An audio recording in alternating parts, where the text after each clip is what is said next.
வந்து வியூ பண்ண முடியாது. ஓகேவா? ஸோ இதையே நான் சொல்கிறேன் பப்ளிக் வைஃபைன்னு பார்த்தீங்கன்னா நெட்ஒர்க் லேயர் அட்டாக் பண்ணி உங்களோட பர்சனல் டீட்டெயில்ஸ் வந்து எடுக்க முடியாது. நீங்கள் வந்து ஜஸ்ட் நீங்கள் பப்ளிக்காக ஒரு வைஃபைல நீங்கள் கனெக்ட் பண்ணிங்கன்னா லாகின் கேட்கும், திடீர்னு எஃபி லாகின் வரும். அதே நான் உங்கள் பாய்சனிங் பண்ணியிருப்பாங்க, ஏஆர்பி ப்ரோட்டோகால் பாய்சனிங் பண்ணி மேன் இந்த மிடில் அட்டாக் மூலமாக உங்களோட க்ரெடென்ஷியல் ஸ்டில் பண்ண பார்ப்பாங்க. ஓகேவா?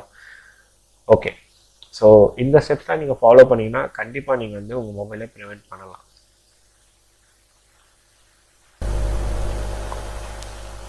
இப்போ நம்ம சோஷியல் மீடியா செக்யூரிட்டி பற்றி பார்ப்போம். சோஷியல் மீடியா இன்றைக்கி ரொம்ப எல்லாருமே யூஸ் பண்ண போகிற ஒரு காமனான ஒரு பிளாட்ஃபார்ம்.